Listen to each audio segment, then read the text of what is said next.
Vocês acharam que eu não ia rebolar a minha bunda hoje?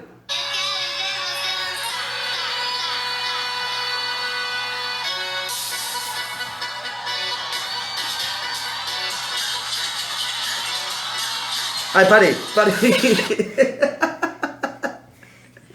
Ai, meu Deus.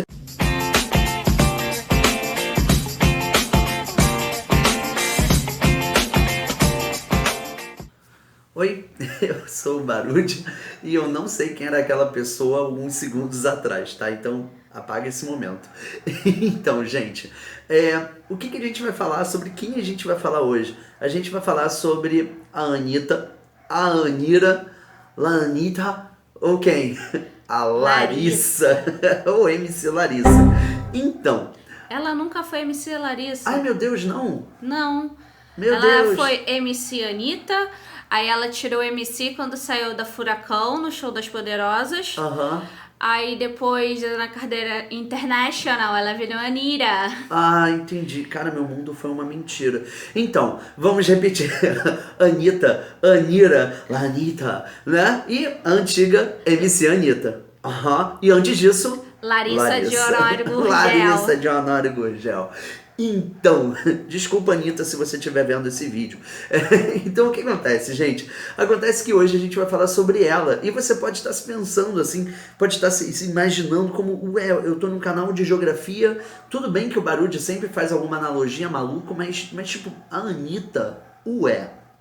Então, o que eu preciso que vocês entendam é o seguinte. Primeiro, para quem é fã da Anitta, eu quero fazer uma brincadeira com vocês. Ao longo desse vídeo, eu vou fazer algumas referências a músicas dela e eu quero que vocês tentem identificar em quais momentos essas referências estão acontecendo. Tudo bem? Então, E deixa embaixo se você achou, coloca o minuto e a referência, que a gente vai estar olhando. Exatamente. Então, coloca lá um minuto, a referência, pode mandar pra gente que eu quero ver se você mandou, acertou, miserável, pra ver se você tá sacando aí da Anitta e tal. Anitta, inclusive, a senhorita, se estiver assistindo esse vídeo, espero muito, vamos compartilhar até chegar nela, vamos distribuir a palavra do geobarudismo agora com tudo, para que a gente consiga, enfim, ver se a Anitta tá conhecendo bem a sua discografia. Anitta, esse é um desafio. Então, o que acontece, gente? Acontece que, por que falar dela? Ela hoje, né, nessa última década, né, nessa década de 2010 aí, ela foi considerada uma das mulheres mais influentes do Brasil, uma das principais empresárias do mundo, e pela revista Vogue, né, existiram outros canais de comunicação, canais artísticos que conseguem entender que a Anitta é uma das principais artistas do cenário musical global. E aí é muito legal porque ela conseguiu quebrar muitos recordes, como por exemplo nas listas do Spotify, como por exemplo no iTunes e assim, enfim, em outras plataformas, ela conseguiu quebrar recordes que ficavam na história do Brasil no passado, ou seja, ela conseguiu colocar muito da musicalidade brasileira na atualidade. Eu não vou, por enquanto, falar sobre outros artistas, até porque seria um spoiler muito grande para os próximos vídeos do geobarudismo. Mas sim, nós teremos geobarudismos de outros artistas. Só que no caso dela, eu quero fazer uma analogia especial, que é sobre a geopolítica brasileira ao longo dos anos de vida dela. E eu acho muito maneiro, porque dá pra gente conseguir comparar de que forma ela se desenvolveu e de que forma que o Brasil se desenvolveu no cenário global. E o curioso é, ambos conseguiram galgar no seu desenvolvimento, na sua carreira empresarial global, em uma velocidade muito parecida em alguns momentos. E é muito legal a gente conseguir compreender o porquê. No primeiro momento, a gente precisa entender que a senhorita Larissa nasceu em 1993, né, em Honório Gurgel, aqui no Rio de Janeiro. E ela nasceu num período em que o Brasil estava vivendo uma transição econômica. O Brasil estava deixando de ser uma nação meio que repelida pelo cenário global por causa da crise inflacionária, por causa, enfim, das cicatrizes do fim da ditadura civil-militar, e ela passou a viver na verdade o Brasil passou a viver uma realidade de planos e planos de tentar conter o problema da inflação. E aí um deles que mais ganhou destaque nesse processo foi ao longo do governo de um cara chamado de Itamar Franco. Né? Ele tinha como ministro o Fernando Henrique Cardoso e com isso a gente desenvolveu um plano chamado de Real. O negócio é que antes disso, né, um pouco antes da Anitta nascer, ali em 92, um cara chamado de Fernando Collor já tinha dado um start da geopolítica brasileira. Ele assinou, junto com a Argentina, Uruguai e Paraguai, o Tratado de Assunção, que deu origem ao Mercosul. Então, ainda que o Collor tenha rodado ali do governo e tal, sofrido depois a condenação do impeachment e tudo mais, cara, o Brasil ele passou a ter uma característica, passou a ter uma visibilidade interessante, ainda que numa crise inflacionária. Só que o plano real mudou algumas coisas no Brasil. A gente passou a ter um real parecido com o dólar, e aquele foi um momento em que os nossos pais gostam de falar, principalmente se eles vieram da classe média, que era um momento em que eles conseguiam encher um carrinho de compras. Repara que a gente está falando de um Brasil onde as capas das principais revistas eram capas que mostravam que o Brasil estava mergulhado na miséria, na fome, na desigualdade social. Ou seja, estávamos vivendo as piores consequências de uma extrema inflação. O negócio é que o Brasil não estava nem um pouco zen. E pelo fato do Brasil não estar nem um pouco zen, a gente tinha um outro problema. O problema é que ninguém levava a sério o Brasil. E curiosamente, o Brasil acabou se transformando numa nação que precisava fazer uma propaganda para o mundo. Como que ele faz isso? Quando o Fernando Henrique vira presidente, a gente passa a ter um nome, uma nomenclatura que é chamada de Global Trader. Ou seja, o Fernando Henrique começa a viajar para vários cantos do Brasil, para vários cantos do mundo, perdão, para tentar desenvolver um projeto de atração de capitais ao nosso país. Só que tem um problema. O problema é que nesse meio tempo, enquanto a Larissa está crescendo, está fazendo escola e tudo mais, e o Fernando Henrique está vivendo esse processo, e ela está saindo do ensino fundamental e entrando no ensino médio, existe uma característica bem louca. Ela, que viveu uma infância e um início de adolescente bem em crise, tal como uma boa parte dos brasileiros, ela também viveu o cenário das consequências desse processo inflacionário. O plano real existia, ele aquecia a classe média, mas ele não chegava em todo mundo. O Brasil tinha muita gente desempregada. O Brasil tinha um desaquecimento econômico que precisava deixar de existir. Essas viagens do Fernando Henrique selaram muitos acordos comerciais. O projeto de privatizações de várias estatais, inclusive a própria Vale do Rio Doce, né, que era a companhia Vale do Rio Doce, vira Vale, ela acaba fazendo parte da vida da Anitta, mas também acaba fazendo parte também da nossa realidade geoeconômica. Ou seja, o Brasil, mesmo que de alguma forma, criticamente falando, de uma forma meio que a um leilão às baixas, o Brasil consegue atrair algum capital internacional. O Brasil consegue desenvolver algum capital empresarial. Só que ainda não era o suficiente. O Brasil não tinha uma boa infraestrutura, o Brasil não tinha um bom sistema energético, o Brasil, no final de Fernando Henrique, entrou em colapso. E aí entra um outro governante. E ele começa a mudar, não apenas a nossa vida, mas também a vida da própria Anitta. Um senhor chamado de Luiz Inácio Lula da Silva, o Lula. O Lula, eu nem vou considerar o fato de que existem polêmicas políticas em relação a ele, então, se você veio aqui distribuir raiva, nervosismo e tal, respira, bebe uma água bem geladinha e preste atenção no que eu vou falar antes de você começar a gritar. E o PT, hein? E o Lula? Então, quando o Lula entrou no poder, ele era visto como a solução que deveria existir para o Brasil em um cenário onde o regime militar fracassou, onde as políticas liberais fracassaram, onde as direitas fracassaram.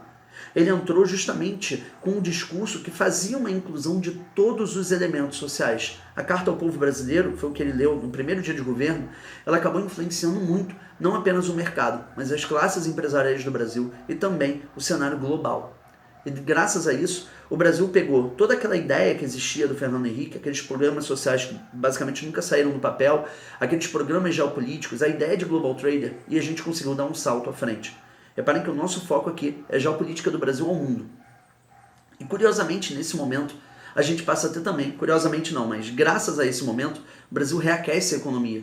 E quando ele reaquece a economia, o Brasil começa a vencer o desemprego, começa a vencer a fome. A gente sai anos depois do mapa da fome. Então, com isso, o Brasil passa a ter uma outra característica, uma característica que a Anitta também absorve. Ela, que fez a FATEC, lá na Tijuca, ela acaba fazendo técnico em administração e no final do curso dela, ela acaba estagiando na Vale. Aquela Vale que eu falei lá da FHC, que teve um pedaço privatizado. Então, com isso, ela não apenas passa por esse processo, mas nesse mesmo período, ela também começa a fazer alguns videozinhos no YouTube. Repara que a tecnologia já está evoluindo, já está chegando em todos os lugares, e com esses videozinhos de funk no YouTube, ela acaba chamando a atenção da Furacão 2000. Então, quando ela chama a atenção da Furacão 2000, a gente está vendo também uma outra transição. O funk também deixa de ser uma música muito mais voltada às periferias, às comunidades carentes, e ele começa a chegar com violência na classe média. Ele chega com um pancadão na classe média. E aí, ele deixa de ser aquela música que a classe média repudiava como música de pobre, né? E começa a entender que aquela poderia ser uma música que eles absorvem. O funk começa a deixar de ter algumas características sociais, quando ele vira instrumento comercial, e ele começa a ter algumas características mais pop. E aí podem ter várias letras de N modos diferentes, cara, mas o que eu quero que você entenda é, ele tá vendendo muito. Então, dentro desse processo, a Furacão 2000 acabou se transformando em um dos grandes pontos, né? Tem Big Mix também, lembra disso? Tem Big Mix também e tal, mas a Furacão 2000 teve um destaque, inclusive com o meu xará, Rômulo Costa. Então, o que acontece? E a Mãe Loura. E a Mãe Loura, né? Aqueles carros de som da Mãe Loura, meu Deus. Então, o que acontece, gente? Acontece que isso tudo mostra que os programas sociais, que esse desenvolvimento socioeconômico do Brasil acabou criando uma série de emergências econômicas e culturais também. Já que eu tenho pessoas que escutavam funk, né, e conseguiram emergir socioeconomicamente, a gente vai passar também a ter essa alteração. E aí, com isso, chega de blá blá blá. A gente precisa entender agora o que está acontecendo com a Anitta. Ela começa a galgar um sucesso, ela começa a mostrar que consegue não apenas se destacar dentro desse cenário, como a MC Anitta, mas ela começa a chamar a atenção de outros empresários, que pagam por sinal uma bolada para que ela consiga sair do mundo da Furacão 2000 e entrar em um outro mundo, um mundo pop.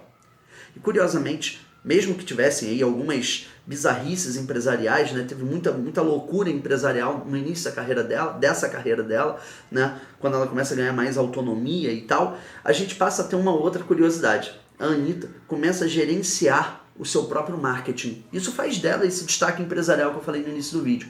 Ela começa a gerenciar o próprio marketing, começa a criar suas próprias estratégias empresariais. Você pode até pensar, pô, essa menina é louca, né? Só que o negócio é você conseguir entender que todo esse processo que ela passa a se desenvolver, que ela passa a desenvolver, dá uma autonomia, dá um poder dentro desse cenário musical que a gente, enfim, não conseguia ver. Aí você tá, Barulho, mas como assim? O que isso quer representar? Então, isso representa o seguinte: ao longo desse desenvolvimento geopolítico do Brasil, o Brasil também fez um baita sucesso. O Brasil conseguiu ter uma boa visibilidade na ONU, o Brasil conseguiu ter uma boa visibilidade na OMC, o Brasil conseguiu ter uma ótima visibilidade entre os seus novos parceiros globais. A gente passa a ter, por exemplo, o desenvolvimento do BRICS, Brasil, Rússia, Índia, China. O Brasil começa a ter muito mais força no cenário latino-americano. Cara, uma força que os Estados Unidos, lá em 2008, em crise, não conseguia ter. E esse momento inteiro, cara, foi um momento em que o Brasil conseguiu disparar na geopolítica mundial. Cara, a cara do Lula era repetida em muitos tabloides mundiais. Isso é uma coisa que não dá para tirar do histórico político dele. Só que, ao mesmo tempo que isso está acontecendo, a Anitta, que lança o seu primeiro álbum, né, com o nome dela, ela passa a não apenas explodir nesse mundo digital, mas ela começa a influenciar o Brasil como um todo. Essa é uma primeira onda do nosso processo de globalização. Ela consegue virar um viralizado, né? Ela viraliza o estilo musical dela e com isso a gente começa a ter uma outra característica. Ela vai sem medo nesse processo de desenvolvimento global. E, curiosamente, dentro desse sistema em que ela começa a crescer enquanto artista, existem obviamente muitas pressões sobre ela. Será que a Anitta é essa cantora genérica, só de funk e tudo mais? Será que ela é só aquela garota que faz o quadradinho e tudo mais, né? E o que é curioso é que o Brasil também é muito contestado. Será que nós somos só o país das commodities? O que é interessante é que na transição do Lula até a Dilma, o primeiro mandato da Dilma, ainda que o Brasil tivesse uma prospecção de em algum momento entrar em uma crise econômica, em algum tipo de choque geopolítico, ou numa crise interna, pelo fato de que o Brasil estava gerando muitos capitais públicos, muitos setores públicos, e que isso estava aumentando a nossa dívida externa, entre outros fatores, né? A corrupção que a gente vê no noticiário, ela economicamente falando, cara, ela gera muito mais crises na visibilidade política e econômica do Brasil do que rombos de fato na nossa economia, entendeu? Existem outros processos econômicos que geram danos muito maiores, mas isso aí eu vou deixar para outro vídeo. A grande questão é que, ao mesmo tempo em que a Anitta começa a disparar frente a outros músicos no Brasil, a Dilma, que era presidente da época, também conseguia. A primeira mulher a fazer uma introdução dos debates da Assembleia Geral da ONU. Cara, isso é um momento marcante. Independente do fato de ela ter uma dialética boa ou ruim, a representatividade da Dilma enquanto presidenta, porque flexão de gênero existe, enquanto presidenta, enquanto uma líder política, cara, foi inquestionável. A gente não pode negar o fato de que ela representou muita coisa pro Brasil. E que deu para ver que o Brasil mostrou uma face pesada sobre ela, uma face muito machista, muito conservadora, muito feia, sobre a visão dela, atacando a pessoa, e não o histórico político, as falhas políticas e econômicas que ela cometeu. Que tiveram. Que tiveram, e muito. E no caso da Anitta não foi muito diferente. Muita gente foi em cima, na jugular da vida pessoal dela, enquanto a vida profissional dela estava voando. O negócio é que à medida em que ela foi crescendo para o mundo, ela ganhou parada na iTunes, ela ganhou Grammy Latino, né? Ela ganhou uma porrada de prêmio, foi pro The Voice, ou seja, ela começou a disparar nesse processo. Ela conseguiu fazer com que o mundo levasse ela a sério. E nesse momento, o Brasil também passou a viver esse processo. O Brasil, cada vez mais globalizado, cada vez mais integrado à internet, marcou o mundo lá nessa geração 2012, 13, 14, com diversas manifestações antigovernistas. A gente sabe que esse momento é interessante porque ele representa uma espécie de primavera de pensamentos políticos no Brasil, mas ele abriu um leque muito grande, tanto de movimentos sociais de esquerda, quanto de movimentos sociais de direita. E aí a gente passou a cobrar dos nossos artistas, sejam eles mais à direita, mais à esquerda, os seus posicionamentos sobre tudo, sobre a questão de gênero, sobre a questão feminista, sobre a questão política em geral, e a gente, enfim, independente da sua ideologia, acredito que você tenha se decepcionado para muitos lados, né? E dentro de todos esses lados, ela acabou conseguindo se superar. Aí você, poxa, Barudi, mas ela também falou muita coisa polêmica. Sim, Anitta, se você estivesse vendo esse vídeo, você também falou muita coisa polêmica. Só que tem uma curiosidade nesse processo. A empresária Anitta conseguiu vingar. Ela conseguiu se desenvolver. E isso é uma coisa muito interessante, porque a partir do momento em que ela estuda muito inglês, muito espanhol, muita música, muita dança, cara, ela projeta a imagem dela e ela projeta o intelecto dela para se desenvolver como uma artista muito poderosa. E é isso que acontece, né? Inclusive, tem um dos discos, daí eu já tô dando spoiler, o Show das Poderosas. Ela consegue dar um show. O negócio é que, graças a esse processo, o Brasil também, nessa escalada de globalização, ele acaba vivendo um problema. Mesmo que o Brasil tenha tido uma visibilidade, se incluído cada vez mais ao continente africano, por dentro o Brasil estava se dividindo, estava se dicotomizando, por dentro o Brasil estava se polarizando entre raízes muito progressistas, raízes extremamente conservadoras. E aí, no meio dessa sopa de confusões, ela ainda assim, como empresária, como música, como artista, conseguiu se desenvolver. E aí acontece uma coisa interessante. As músicas dela são cantadas também em inglês, passam a ser cantadas também em espanhol. Muita gente criticou as primeiras músicas dela, o que é normal acontecer, né? Hater existe pra tudo que é lugar, se vou ver até eu vou sofrer onda de hater por causa desse vídeo. A Anitta acabou criando um projeto que foi aplicado entre 2017 e 2018, um projeto chamado de Checkmate. Queridos, aquele ali foi um milagre japonês dela. Ela conseguiu fazer com que ao longo dos meses ela desenvolvesse um single para cada coisa. Queridos, um single é uma mega produção para um artista. Você precisa se dedicar a um nível bizarro. Isso quer dizer que já existia um gatilho dentro do sistema de produção dela. E ela conseguiu criar uma visibilidade tão grande, mas tão grande, que ela não apenas criou uma visão do Brasil diferenciada, ela criou uma visão dela como artista diferenciada. Ela abriu as portas e ajudou a abrir portas de muitos artistas. E isso é uma coisa muito maneira, porque repara que isso não é uma coisa da pessoa Anitta. Pode até ser uma coisa da pessoa Anitta, mas analisando sob uma ótica empresarial, isso é uma coisa que mostra que alguns empresários no Brasil, no caso ela também, conseguiram ter um destaque, conseguiram ter uma visibilidade global, conseguiram atuar em áreas que o Brasil não conseguia atuar antes direito. Então, dada essa questão, o projeto Checkmate dela não tinha o objetivo só de lançar clipes aleatórios de músicas aleatórias. Ela conseguiu fazer com que várias músicas tivessem um peso cultural diferente. E eu me lembro claramente que ela botou assim, no final, eu vou fazer o mundo conhecer o funk. E aí, ela acabou criando, como última música do Checkmate, né, o Vai Malandra, né? Ou seja, aquela música chiclete que fica na nossa cabeça. Desculpa quem estiver vendo, né? Vocês já devem ter visto que pra funk eu sou um ótimo robô. Então, repara que tudo isso que gira em torno do Brasil, cara, mostra o potencial que o Brasil tem enquanto uma nação globalizada. Só que o Brasil, dos anos pra cá, principalmente de Temer pra cá, de 2017 pra cá, o Brasil tá vivendo um cenário não só de dicotomia e polarização. A gente está voltando àqueles estereótipos anteriores. Isso é uma coisa muito pesada. O Brasil precisa ser uma nação que faz com que o mundo o consuma. E não apenas com commodities, e sim com todo o resto. O Brasil precisa ser uma nação produtora. Só que o problema é que a gente está perdendo esse link, a gente está perdendo essa visibilidade. Existem vários artistas como ela, como a Ludmilla, né, como a Pablo Vittar, que conseguem ter uma força de alcance. Mas, ainda assim, a gente precisa de mais setores. essa é a grande crítica que fica para o Brasil. A projeção capital, a projeção econômica, a projeção produtiva da Anitta alcança inclusive plataformas digitais, como acontece no próprio Kisses, né? Que fica bastante no Spotify e tal. E aí é muito curioso porque ao mesmo tempo em que ela está projetando esse capital no nível global, ela está conseguindo atender essas redes digitais. Ela está conseguindo criar uma produção que consiga atender esse mercado global na sua essência.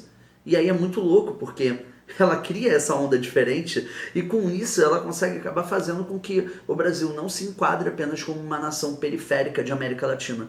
Ela acaba fazendo com que, dentro desse processo, ela, não apenas ela, mas outros artistas também, como eu já falei antes, consigam ter essa prospecção. Isso é uma parada muito legal. Isso é uma coisa que o Brasil tem que aprender com artistas como ela. Né? Eu já falei da Ludmilla, né?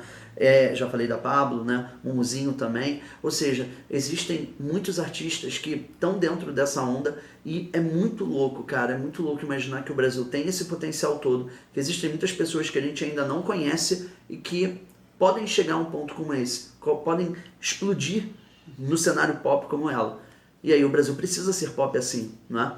Então, eu espero que você tenha curtido esse vídeo e até a próxima.